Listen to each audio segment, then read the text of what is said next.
next year's program to bed sometime in June, I guess, something like that. So keep it in mind. Now it's my pleasure to introduce our speaker today, Miguel Urquiola, and he has some, actually, he has some local ties here. He got his undergraduate degree from Swarthmore, and then he went on to UC Berkeley in econ. He was in history as an undergraduate, but went to UC Berkeley in economics, and he's now at the Columbia University, where he's in the economics department, and also a SIPA, which has to do with international, but I forget exactly what he told me it was. It says SIPA on it. Institute for Social and Economic Research and Policy. That's not the same thing. No. That's another thing. He's connected to all three of these things just up the road here, up the train tracks at Columbia University. He was for a while an assistant professor at Cornell University, and briefly before that he was at the World Bank, which is, as you know, a very interesting and exciting place for an economist to be, especially when he's interested in developing nations. And he comes from Bolivia originally, so there is a connection there. He's obviously a young scholar. I looked through his publications. He publishes in economics journals, but we shouldn't hold that against him. He publishes on issues that are very central to us in education, such things as class size and school choice. And today I think he's going to talk on something that should interest us, which is whether there's any benefits of going to a good school. It seems like that should be tautological, and the answer must be yes, but it probably lies in A, how you define good school, and B, how you define benefits. But we'll learn about that. His work came to my attention, actually, because he has one of those coveted National Academy of Education Spencer Postdoctoral Fellowships, and I always keep my eye out on those guys and gals, because there are 25 or 30 a year, and they come from all different disciplines, but the goal there are young scholars, I think within 5 or 6 years of their PhD, who are doing important work in education. So it's a pleasure to have you here.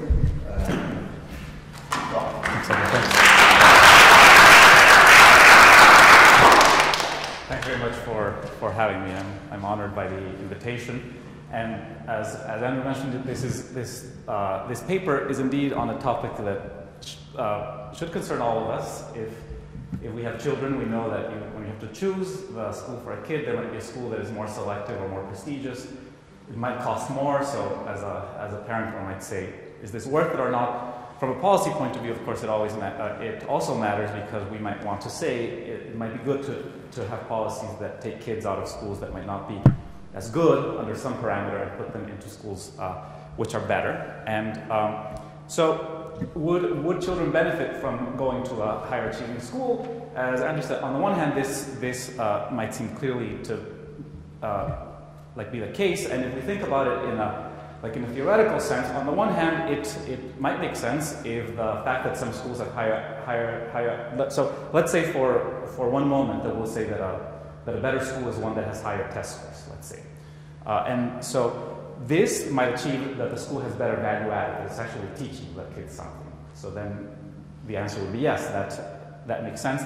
It might also be that there are positive peer effects, which is that kids might benefit from being around other kids who are learning very fast, and therefore going to a better school might be good. On the other hand, one could think of ways that would go in the opposite direction. It might be that the better test scores in a better school simply reflect that this school gets better children, and if kids are coming learning everything from home and they don't learn anything at school, then looking at a higher scoring school and saying that one might be better might actually be misleading. Or it could even be that going to a better school has negative consequences on one. For example, weak children might be stigmatized in a better school. If you're a kid who's weak relative to his or her class, you might receive less attention or be stigmatized somehow. So we could even think that there might be negative consequences. And finally, there might also be interactions between school quality and like parents' effort. So you might say, if my kid got into a good school, you know, that school must be good and must have high value added, so I'm going to spend less time on the kid and actually spend more time on this other kid who couldn't. Right? So the point of this basically is that whether it makes sense, you know, whether children would benefit from going to a better school or a higher achieving school, in some sense, is an empirical question. Okay? And this question is very difficult to answer. And the reason it's difficult to answer, basically, is that children are not randomly assigned to schools, as we know. And hence, the better outcomes of those who go to higher achieving schools might be due to factors unrelated to the school, like, say, having parents who are more motivated. Okay? If such factors can't be observed or measured, then it's very difficult to say that there's any causal relationship between going to a better school and having better outcomes. So someone might say, you know, kids who go to Penn, let's say that Penn is a school, it's a given level of school in higher education, let's say, kids who go to Penn have really good outcomes, and I'd say, well, you know, they're also not randomly selected. Right? They're kids who were chosen, and they're there for non-random reasons, so I, as an econometrician, would say, I don't really, you know, I see no proof that that's a causal relationship. So tackling this question is actually very hard, and it is true that economists have been trying for a while, and since I'm an economist, I can only really speak with moderate authority about the efforts in my own field. And here are three that are interesting. So there's one by Dale and like Kruger out in 2002. And this one is actually about college. And so that basically what all of these papers have to do, and here I'm just going to highlight some papers which were influential in this literature, is they basically have to say, I'm going to offer you one setting where I'm going to show you two comparable kids, except one goes to a better school than the other, and then if that kid gets better outcomes, then I can say, then there's a causal link between going to that school and getting the better outcome. The way they do it is basically by looking at kids who are accepted and rejected by similar colleges. Okay? Some chose to go to the more prestigious schools, others chose to go to the less prestigious schools. Even there you might say there's a problem because that's not randomly allocated. These kids made a choice.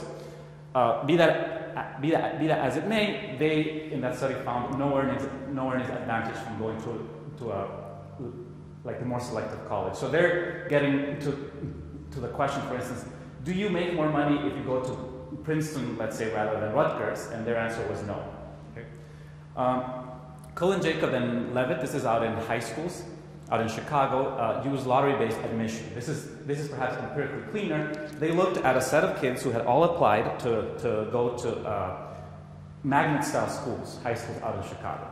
So these are kids who are not necessarily like fully representative of the city, because these are kids who chose to send in an application. Within this set, however, some were randomly selected to go to the more desirable schools, and others lost that lottery. And they can compare the ones who won to the ones who lost, and there should be a relatively clean comparison, and they find no advantage in test scores in going to a more selective school. So even here we see two studies that sort of say, you know, this is not obvious. And then recent similar strategy out of North Carolina by Hastings, Kane, and Steiger also finds no test score effect on average, although they did find it for some subsets of households. Okay. There's a more recent set of analyses using what economists call like regression discontinuity design. Okay. And this, Andrew will be pleased to know, is actually design that comes from psychology, and this is what I'll be using this morning. So let me just, if there are some in the audience who haven't seen it, let me briefly state what a regression discontinuity does, and this is due to Campbell in the 60s. It was repopularized in 1999, roughly, in one article by an economist. So let's say that you're interested in whether a treatment has a causal effect. Okay? Let's say that you're looking at the effect of like remediation, and you say, is it good to send someone to like remediation or not. Okay? And what the RD design does is it basically says, think of a situation where people are sent to a treatment or not based on some assignment variable, which you see there on the x-axis. So this could be like a pretest, okay? And you would basically say, let's think of an assignment variable that says anyone who gets a score of 50 or higher does not need remediation. So let's send those people to non-remediation.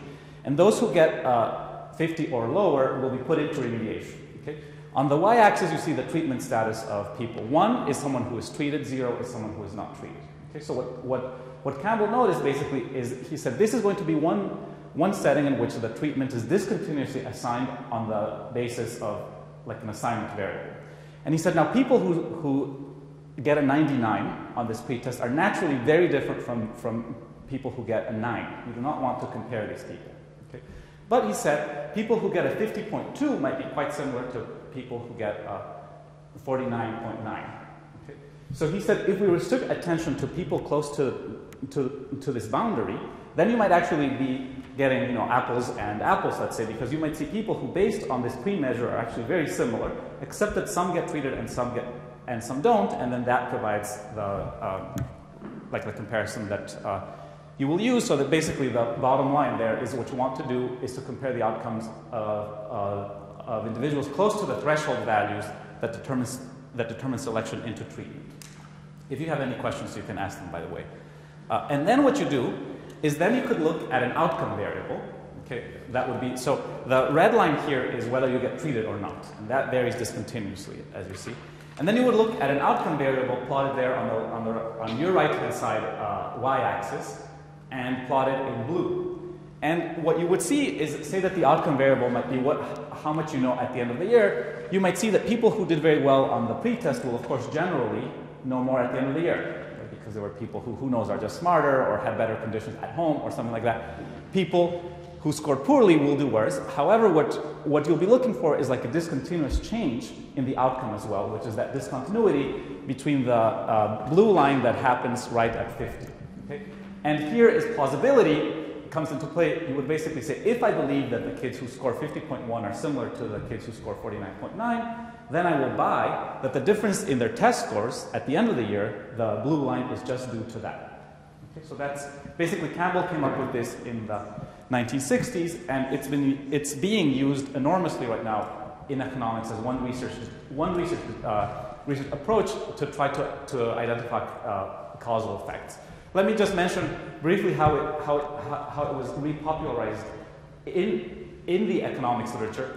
It was actually repopularized by Angrist, an economist out at MIT, who knows that economists, like educators, care a lot about class size. It's one of the variables that I guess all of us care about. And class size is very hard also to get. It's very hard to answer the question: is a small class size better than a large class size? Okay?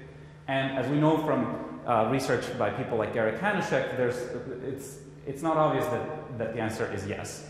What basically Angrist said is, he said, let's look at a case, and there are many countries and districts here in the US where this story would fit. They did it for Israel.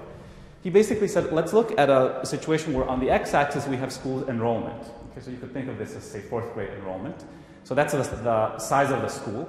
And there's a class size on the y-axis. Okay, and many districts, in this case, actually this one assumes a class size cap of 45. So there are many jurisdictions, countries, districts that basically say classes cannot exceed X number of kids. Here in the US, it's closer to 20, 24. This 45 is the cap out in Chile, which you might think of as a very high class size, but that's the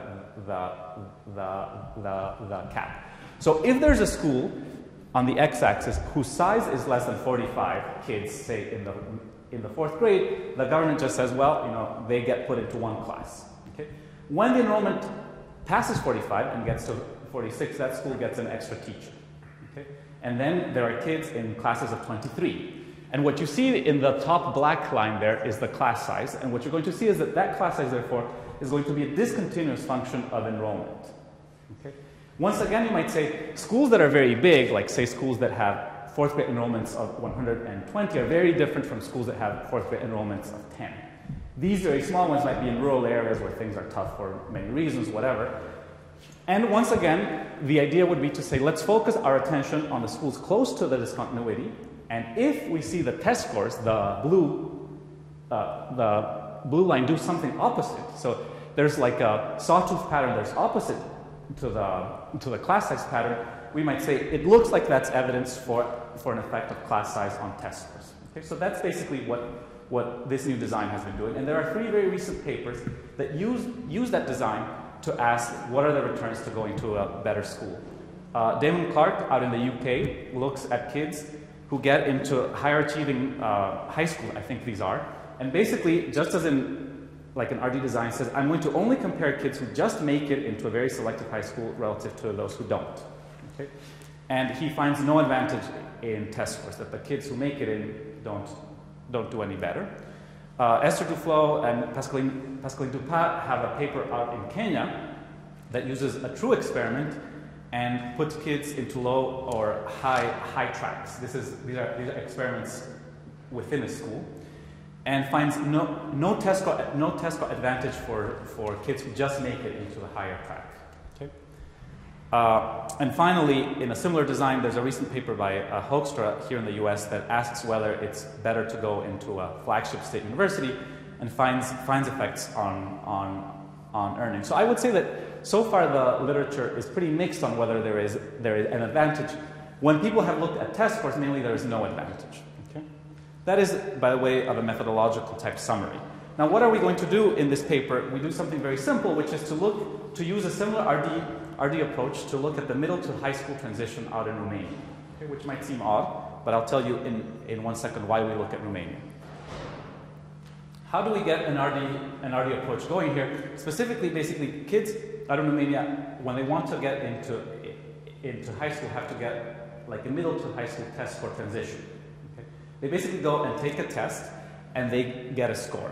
They are then assigned to high schools through a centralized process that honors the higher scoring kids' preferences. Okay?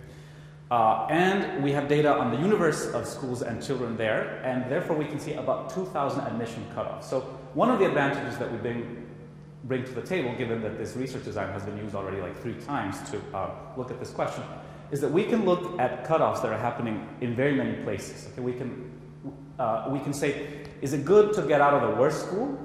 Is that more important than getting into the very best school? Okay, so that's one thing we can do. The other thing we can do is that this lets us use very large sample sizes, because one of the problems with the regression discontinuity design, by definition, basically, is that since you're restricting attention very close to these cutoffs, you're going to have few kids there, and sample size becomes a problem, and I'll be coming back to that. Okay? So, by way of closing this introduction, let me just give you the preview of the results, basically. We find that relative to kids who just missed the cutoffs, those who score just above are more likely to get into higher ranked schools. Okay, so there's like what economists would call first stage. They, on average, go to better schools. Okay, they're not more likely to take a high stakes baccalaureate exam. So our outcome variable is going to be how kids do in a so-called baccalaureate exam, which is a very high stakes test out in Romania, because if you do very well in the baccalaureate test, you get into the best universities. If you fail it, you can't go to college. Okay, so they're not more likely to take that exam, but if they take it, they display higher average performance. Okay, so we do find an effect of going to a better school on this outcome variable, and the effects are often larger, and I'll say more about this, but are more precisely estimated for higher cutoffs. This last line would basically suggest that it's more valuable to get into the very best schools than it is to get out of the worst school, but I'll show you more on that. Okay? So let me give you some of the details of the setting so that then the results might make more sense. As I said, when kids want to transfer from the 8th to the 9th grade, like in Romania, they basically first get a score which is a function of only 2 numbers. One is how they do in a national 8th grade exit exam. So there's really like a competition where you go and you take the same test everyone else takes, and then their GPA in grades 5 through 8. Okay? I think that the score weighs the top thing more. Okay? Through their gymnasium, which is like their middle school, the kids then send a list of ranked school track choices. So one of the reasons that we are looking at this country setting, I had actually never worked previously on Romania, although my co-author had, is that we think, therefore, that it gives one setting where one can get a clearer handle than one might get in other settings or countries on this issue. And these slides will probably show, will hopefully show why. So through their middle school, the kids then send a list of ranked school track choices. So they basically say, I would like to go to this high school, and then they also have to stipulate one of 5 academic tracks. Okay? And these academic tracks are sort of like schools within a school. If you say, I want the math track in high school X, that basically means that you would like to go to high school X, and in that high school, you will take classes with the other kids in the math track, and you actually only take classes with them. So you might run into the other kids, into the kids in the, say, natural science track during recess, but actually these are sort of schools within a school because you will always take classes only with the kids in your track. So you basically say, I'd like, you send a list and you say, my first choice is the, Penn School doing math, and my second choice is the Penn School doing science. My third choice is the St. Mary's School, I don't know if that school exists, doing technical studies, and so on and so forth. Okay? The Ministry of Education, when you're doing this, publishes slot capacities by school track. So it basically says the Penn School will have 20 slots for math. Okay? And then once the kids send these choices, a centralized system at the Ministry of Education in Bucharest basically honors the higher scoring children's requests subject to capacity constraints. So this is a very simple system that does not encourage gaming, because basically it says who is the highest scoring kid in the whole country, give him his first choice. Second highest scoring, give him his second choice, until these slots get full, right? And then so on and so forth. So kids have an incentive to basically truthfully reveal what they would want, and if they scored high enough, they get it. Then the system gives to schools a list of the accepted students. So interestingly, schools are passive agents in this system, which is somewhat unusual, given that we think that schools choose students often very non-randomly in most countries that I've ever been in, and that's a big problem for this type of research. But this is a nice feature of the Romanian system. So we knew about this thanks to my co-author, actually, that this was the system, and then we tried to get data on it. And the data that we got is actually quite simple. Okay? It's both very sophisticated in the sense that it's data for the whole country. The number of variables which we have is quite limited, although we are trying to get more data, and I'll say more on that at the end. We basically see students' transition grade and the school track they attend, whether students take the high-stakes baccalaureate test, and how they score. Okay? We do not see, and this will be relevant later on, the students' choices. We just sort of see where they ended up. Okay? And we have data on 3 admission cohorts, those who went into high school into 2001, 2, and 3, and therefore we see their outcomes 4 years later, whether they were able to, basically how they scored on this back test. That's all that we have. What do we do with this data? We basically go and we rank town schools and tracks in separate exercises, but you can think of just tracks, schools for a second, by their minimum admission score. So we basically say, let's go to a town X that has 10 high schools, let's say, and let's rank the schools by the minimum score you had to get into that school. So that the very best school will be that one where you needed to score actually quite well to get into the school. And we set the cutoff score equal to the transition score of the child filling the last slot. Okay? This gives us, as I mentioned, roughly 2,000 between school cutoffs. So this, let me go back for a second to these papers. These papers, for instance, which I put down here, Clark, Duflo, Hoekstra, they're dealing with a situation where there might be like 10 cutoffs. In the case of Hoekstra, there's 1 cutoff. This country is very interesting because it basically gives us 2,000 cutoffs right off the bat, because there's some cutoff score for every single high school in the country, okay? Or 5,600 between track cutoffs. I'll be coming back to those. Now, what do we do with this? In some sense, I can gloss over some of this slide because I already showed you with those graphs what we're going to do. But say that you think of a framework where T is a student's score, like their transition score, the score that will decide whether they can get into a good high school or not. S indexes schools. Z orders the cutoff separating these schools. T underscore Z is the minimum score at the cutoff indexed by Z. B is just a dummy variable or an indicator for whether go to a school with minimum score greater than T underscore Z. Capital T is the average transition score of your peers. So we'll be using this as a measure of school quality, meaning we will say that you're in a better school if your friends in your school did better in their 8th to 9th grade transfer exam. Okay? And G is an outcome. Okay? So the tables which I'll be showing you now basically implement things of this type. Think of the opportunity to get out of the town's worst school. So you could say B is a dummy variable saying, do I get out of the town's worst school? And alpha is just like a parameter that we're going to try to estimate. Ti is your transition score, and T underscore 1 is basically the cutoff necessary to get out of the worst school. So this one says, do children take advantage of the opportunity to get out of the worst school? HTI is just a flexible control function. So basically, this regression is trying to estimate the distance between those two blue lines. Okay, so this is just implementing. This is like a technical like implementation of this idea which Campbell came up with. Okay, so we will run regressions asking, for example, do children take advantage of the opportunity when they score over the cutoffs?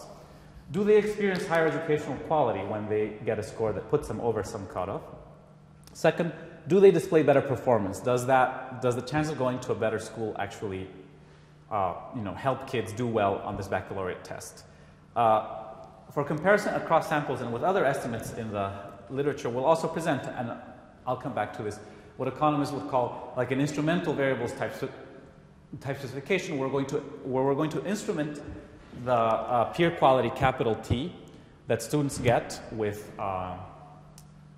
basically with whether they were over the cutoff or not. Okay, if that makes sense, great. If it doesn't, it's not crucial to the exercise. Okay, so in order to do this, we normalize each cutoff to 0. So we're basically going to call each cutoff 0 and create a variable that measures the distance between it and every student in a town. So the exercise is very simple computationally. It's actually takes a lot of time to implement, and then we're going to present 3 types of basic results. Some are going to describe regressions estimated 1 cutoff at a time, since here we literally have something like 2,000 experiments. Some will pool 1 cutoff per town, like we'll ask questions, is it good to get out of the worst school? Is it good to get into the elite school in your town? And some pool more than 1 cutoff per town if we want to look at all the data simultaneously. Okay? So I know that I'm aiming to be done around 11, right? So I can already start showing some of the results. So this is what economists would call first stage, which is just another way of asking, does this experiment bind at all? Okay? So when children score over a cutoff, do they take the opportunity to go to a higher ranked school? So notice this is a setting in which if you get a very high score, nothing stops you from going to a bad school. Okay? You might say, even though I did very well in the 8th to 9th grade exam, I want to go to the school closest to my house for some reason. Okay? So you don't have to go to the highest ranked school. If kids just chose schools randomly, let's say, then this would not bind at all and we would have nothing to do in some sense. So this first graph just asks, do kids take advantage of the opportunity? So here you see that something like there's a clear discontinuity in the sense that kids who score below the cutoff, obviously, cannot go to a better school. They, by the rules, they can't. Those who score over, something like 25% of them are in a better school. Okay, so not all of them take advantage of the opportunity to go to a better school, but all that we need for a methodology is that there be a clear discontinuity there, and as I'll show you, it's extremely clear. When children score over the cutoffs, do they experience higher educational quality? So the title of the talk was, what is the return to going to a better school? And as Andrew previewed, it's not clear, it's not obvious what a better school is. We can't answer that for sure. We're going to say that there's a better school when the average score of the 8th to 9th grade exam in that school is higher. Did you have a question? Mm-hmm. So are these hypothetical results right now? No, these are real results. Yeah, these are. They really fit a line. Yes. So okay. So they really fit a line, and there's a couple of reasons for that. Okay. One is yes. So I should describe what these are. So these basically are we went and we took cells of the score distance to the cutoff. Okay, so these are kids plotted there from minus 0.2 to 0.2 points over the cutoff. If I had plotted all of the data, it would basically, I'm not sure, go from something like 2 to plus 2. So there would be lots of data over here and over there. In some sense, we're less interested in that data because we only want to look close to the cutoff. The other reason why these are so neat, okay, is that these are basically these are score distance means of the school level transition score. We basically said, say, take the very first dot on the left side. Okay? We say, take all of the kids who scored something like minus 0.18 and take the average score that they experience in the respective school and plot it there. Okay? So that there's lots of data going on, but we basically summarize it into means of the score distance to cutoff. Okay? Now, it is linear, and that's not something we created. It's just something. It basically is how it is. Okay?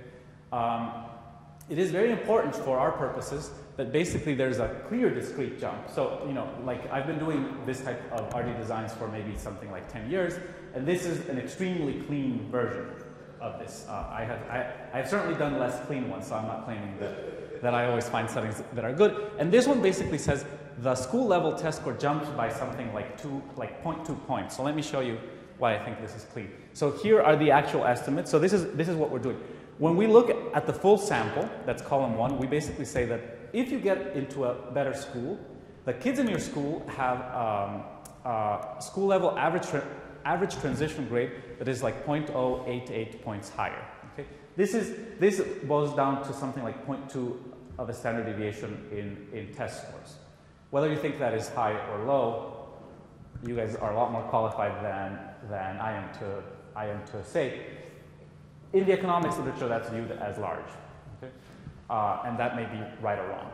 Then in columns 2 through 5, we basically say this is using 3 million observations, and these are actually 3 million kids. Okay?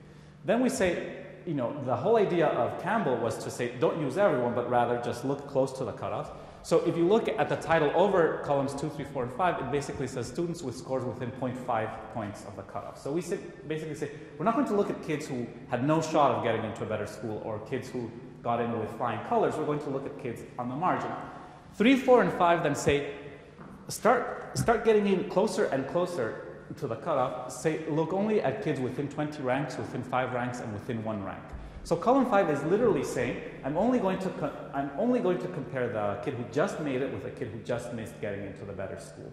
And I said I had something like 1,800 cutoffs, so 1,800 times 2 is the 3,900. That should be an even number. I want to make sure each one of those little circles up there represents one student?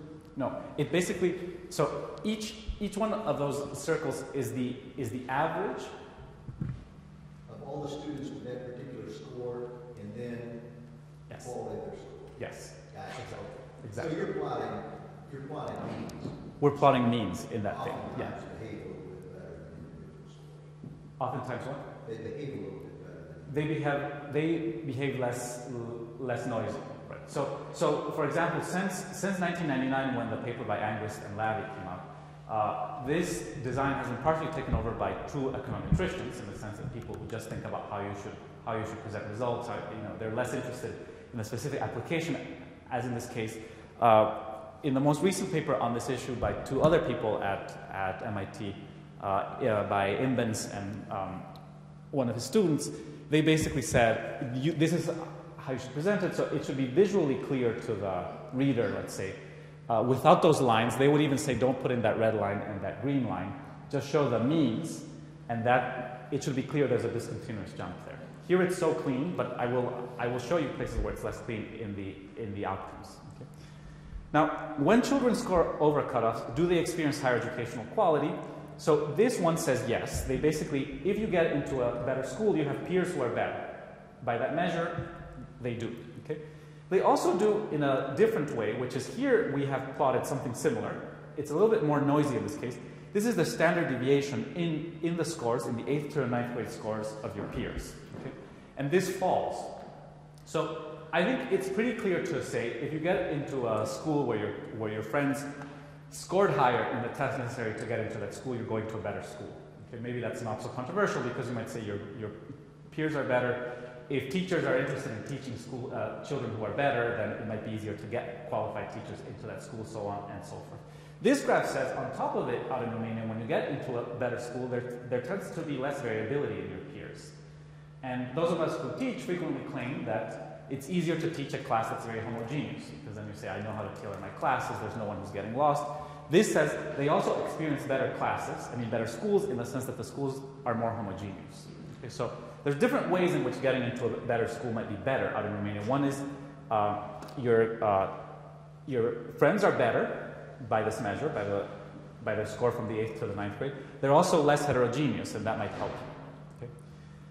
So let's look at the outcomes. Okay, so these figures, let's say figure 2 and figure 3, basically say, yes, when a kid scores over some cutoff, he experiences better educational quality measured by those two things. These ones start to ask, are his or her outcomes better? Okay. The first thing we could ask, which is a natural one to ask, it's asked recently in a paper by Agnes Bettinger and Michael Kramer out at Harvard, is basically, do these kids, are they more likely to take this all-important baccalaureate test? Because you might think that a good outcome for a child is to actually take a test that, a relevant outcome is, do you show up to take a test that might let you go to college? And here, you can see there's no discontinuity just looking at those graphs. Unlike these graphs, particularly this one, right, where you just looked at the cutoff, that's 0, and you say something jumps clearly there. You look at these and you say, or I say, it's not obvious to me that anything jumps there. And you can see that in these tables, because in these ones where something was clearly jumping, you could see that there's stars on all of those coefficients. They're all highly statistically significant. Okay? In these ones, for the baccalaureate taken, you can see that once we get into these small columns, nothing is significant. Okay, so basically, this table is saying, or this graph and this table are saying, kids who get into better schools out in Romania are not more likely to go and take this all-important baccalaureate test. This is not something that we expected necessarily. I thought that maybe kids would be more likely to take it because you go to a better school, you see all your friends saying, I'm going to go to college, and you might be more tempted to go and take their equivalent of the SAT, although it's a broader test. And this one says no. But what is the probability of taking the test? Oh, What percentage take the test? the like unconditional probability in the country, it's something like 0.4. Oh. Okay, so Not everybody takes it. Not everyone takes the test. So you only take the test if you really want to go to college. So what is the unconditional probability of taking the SAT here in the U.S.? I don't know. Does anyone? Well, if you throw ACT and SAT together, it's pretty high. It's pretty high now. I see. Yeah. No. This one is basically you only take it if you want to go to college, and not necessarily. And where by college I mean some academic subject. You can do some forms of higher education without the baccalaureate test, as I understand. So we thought we would find something here, and they're not more likely to take this test. And this is despite the fact that, one thing that this data is really nice about is that you're dealing with very large sample sizes, so everything should be significant in some sense. And here basically we're saying that we can rule out very small differences in the test-taking behavior. So this is not something that we necessarily expected, but it basically says there's no impact on test-taking. In a way that's convenient because then it gives more meaning to this issue of what the impact is on baccalaureate grades. Now, this 0, that's average across a lot of cuts, is that right? Yeah. Mm-hmm. Yeah. So here I'm summarizing all of the 2000 cutoffs. Very soon I'll show you a couple where it's much more restricted. Because the results could differ according to. Absolutely, and that's something that is of interest, right? You could say if you're getting into the very best schools, there actually might be an impact on these things. Yeah.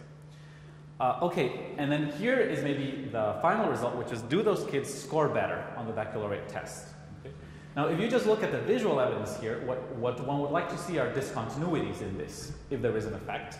And these become hard to see, although you can see it on the right-hand side, okay, where this is the baccalaureate grade on the score distance, and this is controlling for a linear trend already. But anyhow, let me show the tables, because here is where you really need to look more at the regressions probably.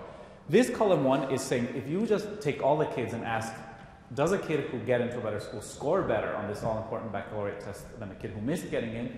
The answer is yes. Okay. The point is like 0.03 or 0.04 points higher. I think this is something like, I'll scale it more in the next table so that I'm sure to get it right. Columns 2, 3, and 4, and 5, we restrict this comparison closer and closer to the cutoff, and you still see significant effects. Okay, so that the bottom line from these, or actually let me just say what our findings are, is that relative to those who scored just below, those kids who scored just above their respective cutoffs take up the option of going to a higher ranked school to a significant extent. Okay, number one. Number two, they do experience greater average school quality. For example, better peer composition and greater peer homogeneity. Three, they display no consistent advantage in terms of taking this important test at the end of their school career, but they do display a significant advantage in baccalaureate performance. Okay, so the first takeaway from the study is that it basically adds to relatively few studies in economics that says there is a return to going to a better school, whereas we see most of the literature so far at least focused on test scores as saying there is not one. Yes? So if everybody in the country had this baccalaureate test. Mm-hmm. you think you would have got that last back? Yeah, I think so. I mean, I can't know that for sure, but basically, this non-effect on the test taking. See, If that number, they were less likely to take the test and not better score, right? Exactly. So we would have been bummed in some sense if this were very different. I mean, it's a relevant outcome, so it might have been interesting anyway, right? But the fact that this doesn't change basically suggests this is not a selection effect, i.e., right? You could say, I mean, one thing that is known in the U.S., for instance, someone told me this. You'll be better placed to say whether this is true or not. That in states like Massachusetts, let's say, where a higher proportion of kids take the SAT test, the average score is lower because basically they're, more quotes, kids who would score low are being pulled into taking the test. That would be a complication here. It's very interesting that this does not change, and that gives more meaning to this result. And actually, this non-result in the test taking is very robust. Like when we look at subsamples like you asked for, the more talented kids, the less talented kids. For some reason, this doesn't really change. And I don't know why. Yeah, but the scores do better. So that's basically the bottom line of the paper. I think roughly like 5 minutes left, and let me talk a little bit about the heterogeneity of these results. So this is getting back to Andrew's question, which is, how do these things look if you look at places, if you don't look at everything, because so far I was showing you results comparing everything together, right, just for the sake of showing all the results, in one table. But one could say, look, you have 2,000 experiments here, use them, right? Don't just merge them into a single experiment.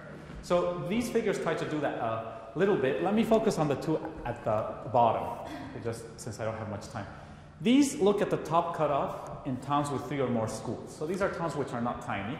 And they say when a kid scores high enough to go into the best school in the town, the probability that he or she goes to that school jumps from 0 to 0.25. So basically, roughly a quarter of those kids take the opportunity to go to the best school. Kids are actually much more likely to take the chance to get out of the worst school. So this is the bottom cutoff. And kids whose scores are so bad that they have to go to the worst school, of course, go to the worst school. But when they score just above, and it lets them get out of the worst school, something like 60% of them take the opportunity. Okay, so this is interesting because it's basically saying there's different what I would call first stages, in the sense that kids are using this opportunity to different extents. And it would be very interesting to see, and now in all of these cases, kids experience better quality when they go to the higher ranked school. Let me just skip this for a second. Oh, sorry. No. This is what I wanted to. So panels A and panels A for the top tercile. So these are like the cutoffs between good schools already, and the panel A there is for the bottom tercile, the bottom third of all cutoffs. Both of those show that kids do experience better educational quality when they just make it into a better school. Now you would want to ask, and you would say, now, does this benefit kids at the top more than kids at the bottom, or vice versa? This graph says kids at the top, their baccalaureate grades are discontinuously higher when they get into a better school. And this one is actually even visually clear. Okay, this is much visually clearer than when we look at the aggregate sample. This is basically saying going to a better school is valuable to you in terms of baccalaureate grades if the school is towards the top of the distribution. Okay? Here you can see, this is harder to tell, this is for the bottom. Okay? When I look at the graph, I say it looks to me like there's an effect, but it's just much more noisy. Okay? So one of the things we found that we didn't expect necessarily is there's a lot more noise on what happens with kids in relatively bad schools than with kids in the very best schools. Okay? So this gets me to another result. Let me just skip some of this since I don't have time, which is that the effects are often larger and almost always more precisely estimated in the upper cutoff. So one of our hopes for this project was that we would be able to very clearly describe, saying it's more valuable to get into a really good school than a bad school, and sort of describe some pattern like that. And we only had limited success in that. That is what these figures are getting at. These figures are basically showing some of our point estimates with standard errors. Okay? The point of these figures are that the standard errors frequently contain 0. Okay? And basically this is saying once we try, so when we combine all of the data like we did in the very first things that I found you, like these 3 million observations, we can say a lot of things very precisely, partially because we're using so much data.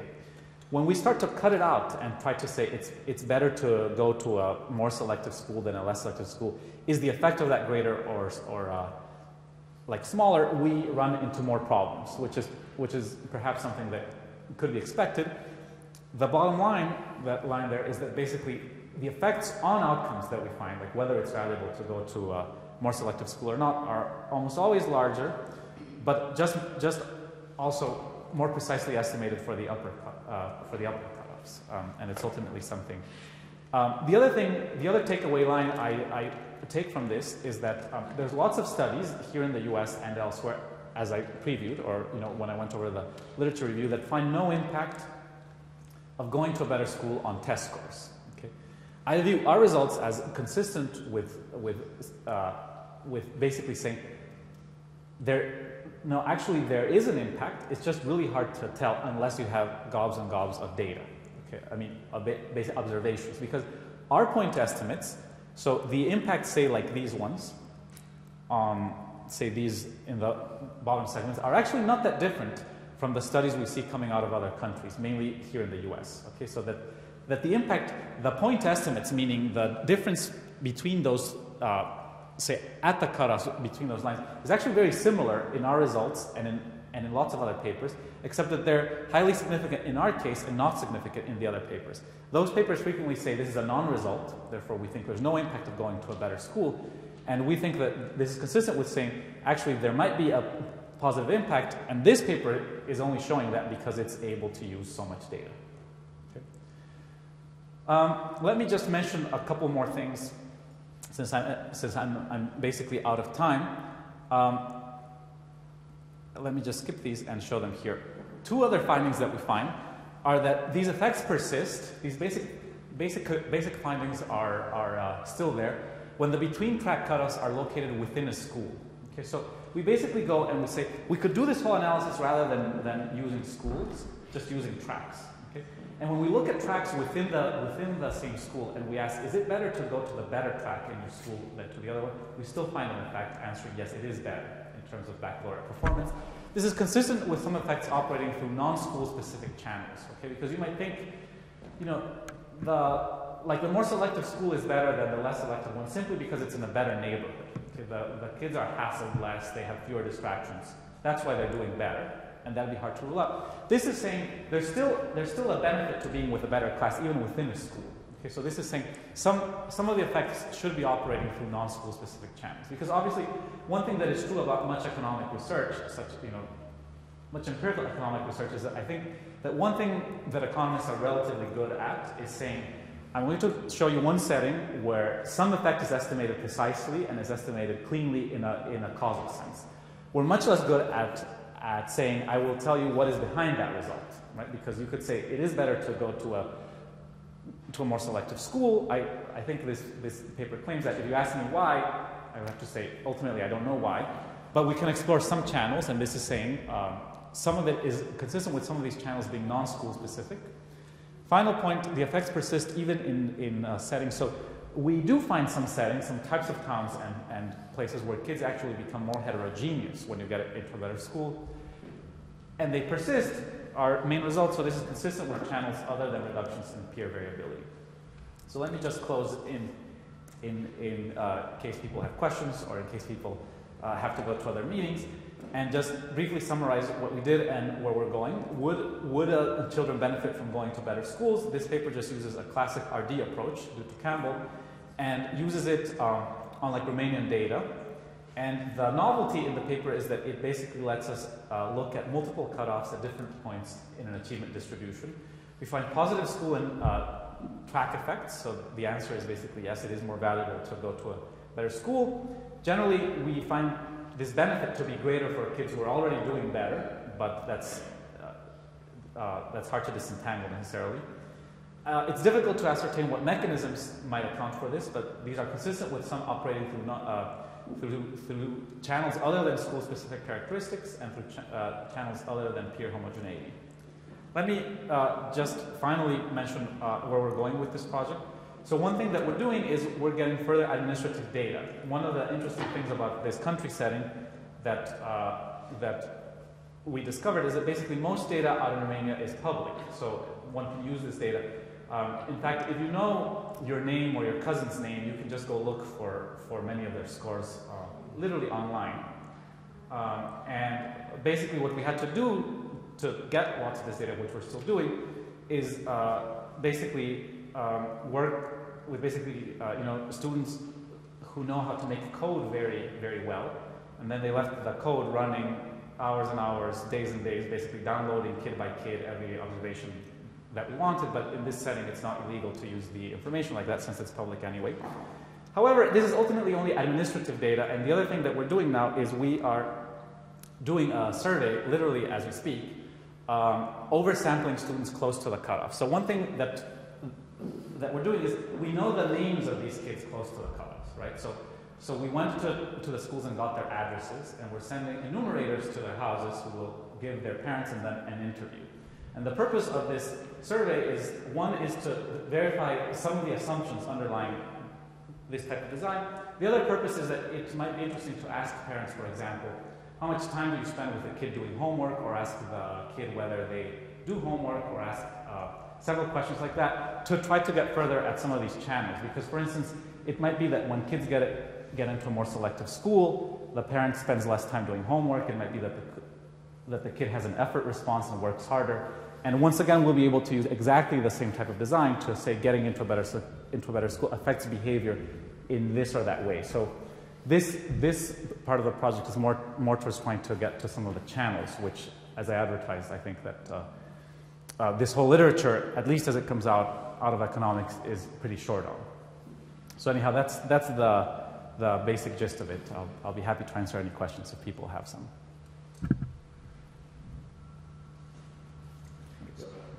So none of these schools charge tuition? No, they're all public. So that's another setting that's interesting. I think that, so this is something that I don't know. So as far as I know, so one thing I know is they don't charge tuition. They're all public. One thing which I have read is that they're basically, private schools are non-existent in this setting, which is partially like an inheritance of the previous system. But they're all under the Ministry of Education. They all operate extremely similarly. Now, like in any system, there has to be some heterogeneity, and that there must be schools that are privileged in some sense, right? Schools that have a longer history, that teachers like more, or whatever. But at least in terms of getting money and how they charge and how they operate, they're all the same. Yeah, it's a very weird setting. It's very weird to see a place. I don't know, knowing schools here and knowing schools in Latin America, one here has the impression that kids are allocated to schools in extremely non-random ways, and I should basically say extremely non-systematic ways, right? Who knows why a private school takes a kid? Who knows why not? This is a case where it's sort of understood how kids get into schools, and the rules are very clear.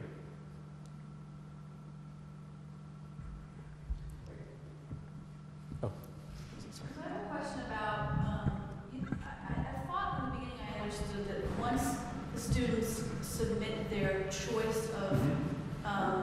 subject area that they wanted to go into, then the Ministry of Education kind of slots them to certain schools. Yes. But then it seemed that you said that they don't all take that opportunity. Right. So which schools do they go to? Oh, okay. That's a good question. So basically, they get like a score, like a transition score, right? Now they might know. So basically, these schools have been around for a long time, and so you say that you're a kid who lives in a town of, I don't know, 50,000 people. You sort of know that if you want to go to the best school in math, you need a score of, say, roughly 80. Now you might know, you will not know each year exactly what that cutoff will be, but actually these cutoffs don't move so much from year to year, so you sort of know. Now, what is going on with this is that if you score very well, say that the cutoff for the best school was 80, and you're a kid who scored 90, okay, you know you could go to that school. The fact that this is only 25%, let me get over here to the very first graph. The fact that this is only 25%, this difference, means that some kids who scored 90 are not asking for that school. But if you scored 90, you're always given so these are basically kids who could go to a better school than they are at, but they choose not to ask for it. Okay? So if this would be 1 if everyone asked for it, right? But it's still assigned centrally. It's just that they're not asking for it. They're not asking for it. They don't go in and they go to their neighborhood school instead. No. It still gets assigned. They're assigned centrally. Yeah. So basically, you send this list, and then you're allocated to it. And this is actually something that we worry a lot about, because something like 99% of the kids send a list, and they're allocated to a place, and they have to go there, basically. Now, granted, there must be some mechanism if you say, I can't because, I don't know. The 1% of kids who don't bother to send the list, they're really in a bad situation, because they're basically just put at the end of the heap. They get into the school that no one wants. But what we understand is that basically this is a highly publicized thing, and that basically people. But these are kids who are not asking for the top, and that's why this is not 1, and that's a relevant issue, because in the extreme this might be 0, right? If kids truly don't care, or if it's just all random, then we might find no discontinuity, and we do find it, and that's key for the design. Are they all in a position where they could easily exercise the choice to go to a better school? No, so maybe not, right? So part of the reason that this is only 0.25 and not 1 might be that they can't. For some reason, like the better school is a 15-minute walk, but I have to take my young sibling to that school, so even though I could go there, I don't use it. Or could it even be the rural location where there's only one school? So we set those aside, basically. So that's why sometimes we look at like these, in towns with 3 or more schools. So this is a good question. We basically use a unit which the Romanian government calls the town, I think. The claim is are fairly self-contained areas, and we exclude those that are too small. But yeah, I mean, distance is a constraint, right? And it could be that we also exclude the capital city out of this, because the capital city, I understand, is composed of like 9 towns, and those are not self-contained, because nothing stops you from going to school in a different town in that case. Something like 9 or 7 towns, or maybe 5. And we want places where the market is somewhat defined. The anecdotal evidence which we've heard is that kids sort of know which town they're in, and that it's common knowledge what the ranking of the schools are. What the ranking of the schools is, in the sense that everyone knows which school, and that's also something that we need, that to sort of be clear to kids which is a school that you should try for if your score is high enough, and that seems to be fairly clear. Now, if a student scores above the cutoff for the town, they're not necessarily guaranteed the first spot on their list because of caps on the number of students in each program. So would you know, would they be guaranteed to get some school on their list if they score above the cutoff? So basically each school has a cutoff, right? So this is actually a very good question, because there are many cities which use very complicated allocation mechanism. Boston, for example, has such a complicated mechanism that there's several economists doing very complicated work in basically dealing what incentives does that system give for parents to reveal truthfully or not. Because you might say, I'd really like my kid to go to school A, but everyone wants school A, so it's really hard to get in. So I'm going to claim that I want school B, because, that I really want school B best, because no one really wants to go there, or fewer people do, and as long as I've said that's my favorite, I'll be let in there. Okay? So these systems like Boston or like New York City make for very complicated incentives. This is a very simple system, which basically says, if you're the highest scoring kid, you'll get exactly what you want. Okay? Now, let's say that you're not the highest scoring kid, and that so they just basically go by like turn, right? So the turn has gone on, and then you come up and you're not the highest scoring kid. They say, what was your first choice? Oh, sorry, it's full. Second choice, sorry, it's full. They might give you your third, your fourth, whatever, just going down this list. Now, kids are told that this list can be as long as something like 60 choices. Okay, so that this list, so there's no reason why you have to fall through the cracks in this system. It's just that, if you didn't score very high, you will not get. You have every incentive to say the truth. There's no gaming incentive. If they run out of choices, say that you only listed 3 choices and they're all full, that's a very bad outcome, because then you're just at the bottom. So they don't cycle either. They say, okay, sorry, yours was not available. You're going to go to where no one else wants to go and there's room. So the worst thing that can happen to you in this system is to not submit a list, or to submit a list that's too short.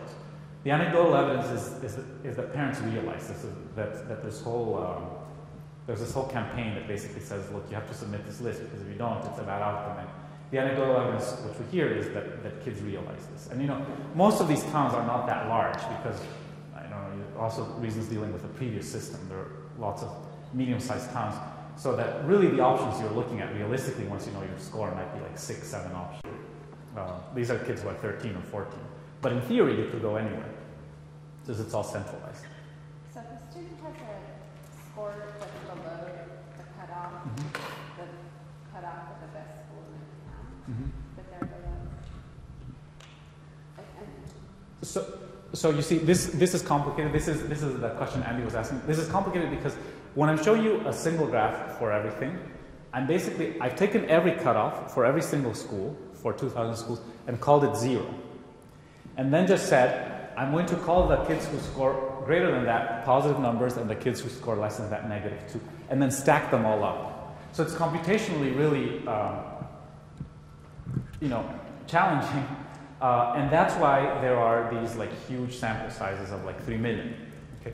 Now it's not obvious that, so this is kosher. It's fine, as long as you cluster standard errors then at the level of the student. If you worry a lot about that, then you can do things like say results such as these. We're only looking at the top cutoff, so that there's less of this stacking. But this is why it's complicated.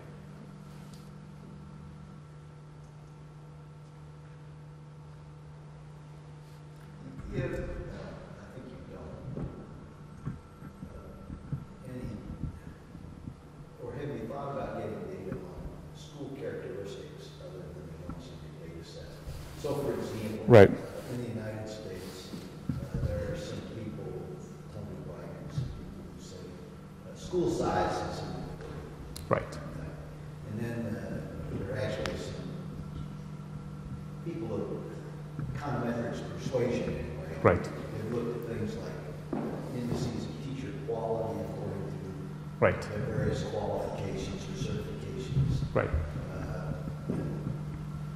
So there are a variety, there's a handful or few of these school characteristics. Right. And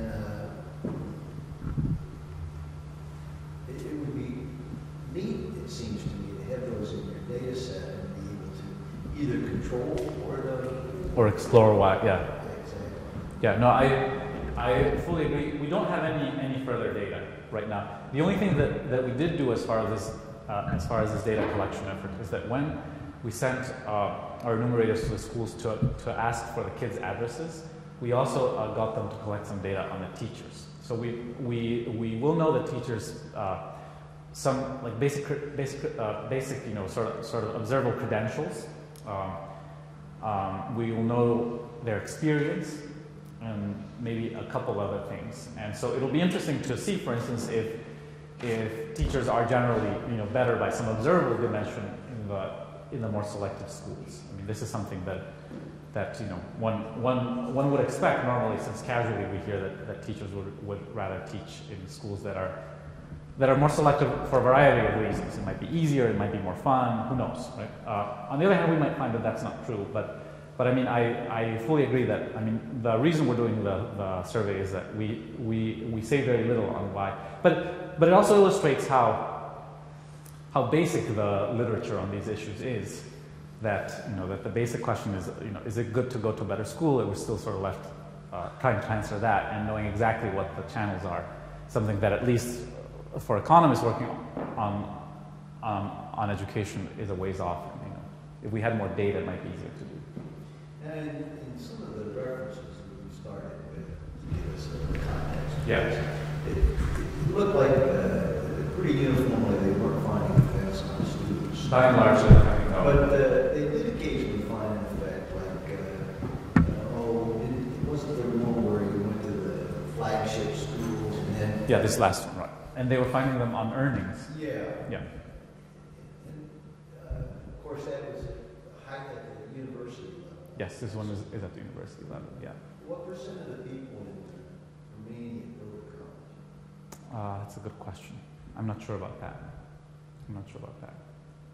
Yeah. Because it's a very higher education-oriented place. Right. Then presumably these could have effects on earnings. They do, yeah. I think so. One thing that I've been working on more broadly, which is basically like school reputation. I've been working on just models, like pure math models, where one says, why would parents want to go to a more selective school, right?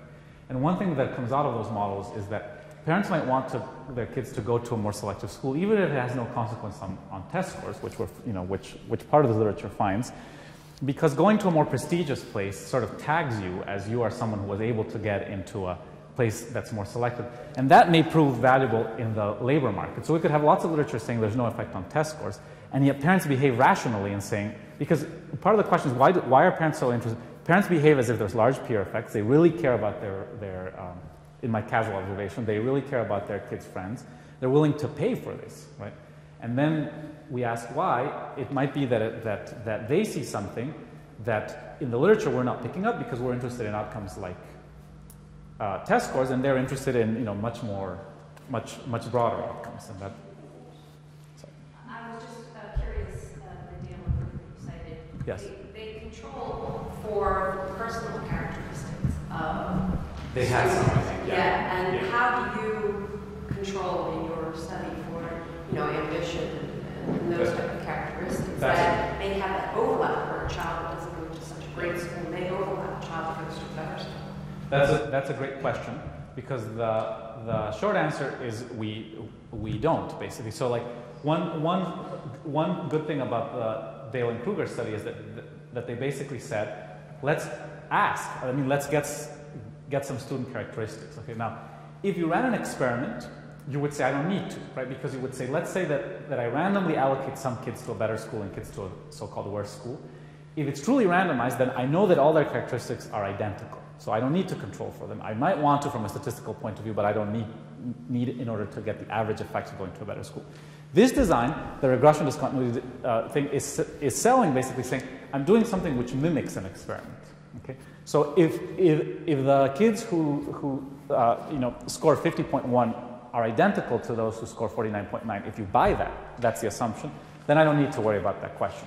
But I mean, one thing that you have to buy that assumption. I cannot prove it ultimately. Now, one thing I can do, and this is one reason we're running that survey, is I could show you that kids' characteristics, like observable ones, like they picked up, do not change. So those should not change. They should be smooth around. The only discontinuity should be the discontinuity in the treatment and then on the outcomes. And that is typically done. We didn't do this because we don't have any other data, right? We have this super simple data that you could get off a website, basically. And one of the reasons we're doing that survey now is to check on this a little bit. Ultimately, we cannot check for everything you would want, because you would want to say, are kids more motivated? And I can't measure that. And then all I can say is, we're trying to mimic an experiment here, and if you buy that. And there's a growing literature on RD designs saying, when is that a valid assumption and when is it not? And yeah, ultimately we can't prove that we shouldn't worry about this. It's a good question. Yeah. Are there any socioeconomic differences? I know you didn't search for them, but I am curious. Between the schools, you mean, or Between the schools and the kids who primarily attend? Oh yeah, I mean these schools, you know. So if you go to one of these towns and you see these schools, I actually have not been to any. I have been to one of the towns. So there is a clear distinction, right, between these schools in terms of how hard it is to get into them. That we know. Now, whether there's a socioeconomic distinction, there is basically. Depending on the town, one thing that I know is that there's a large population here.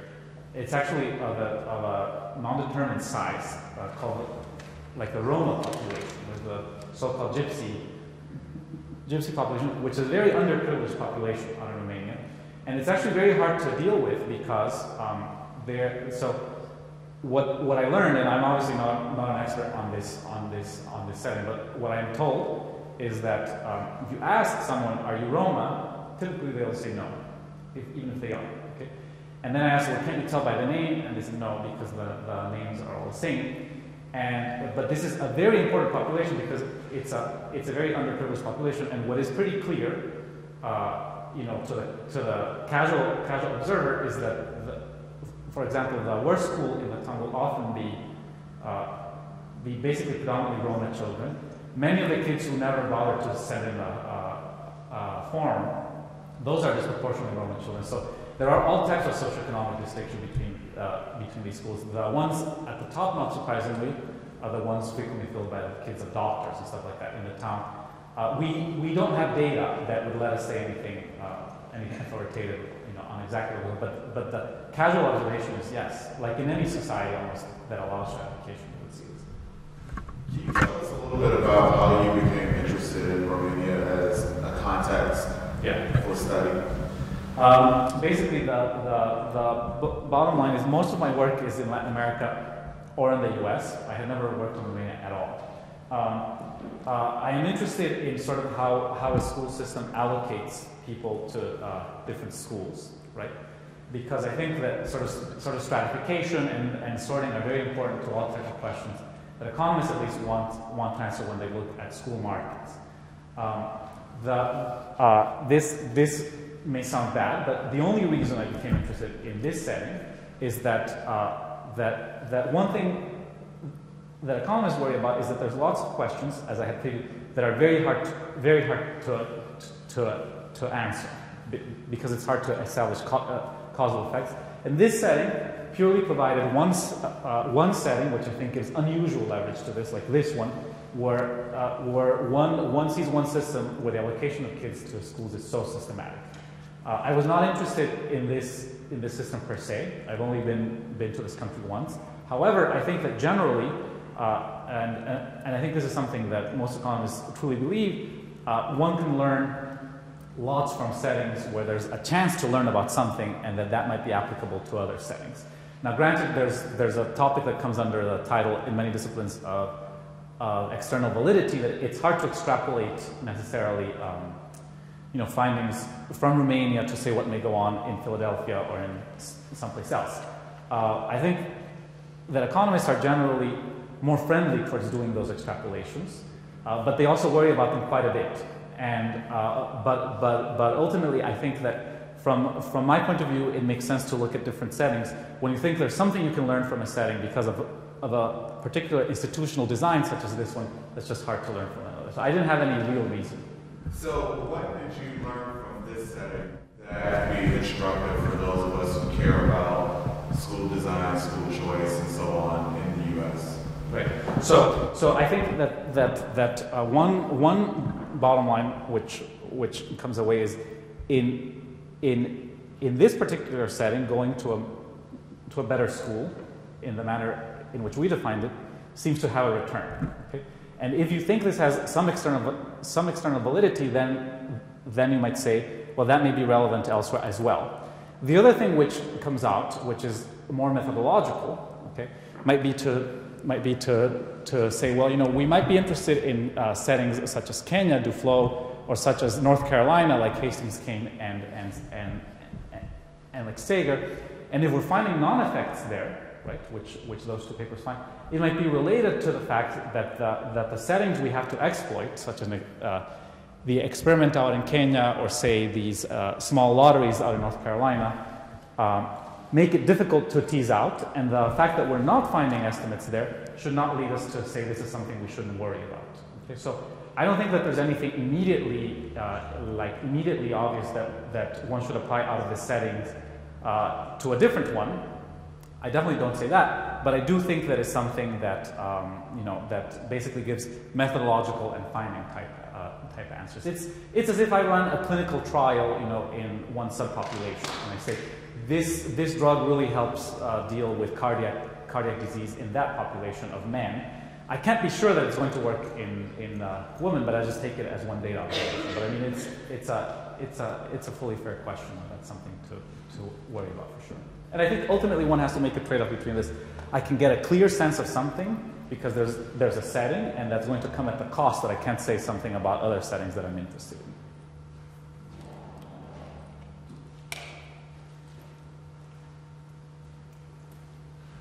Thanks very much. Thanks for having me.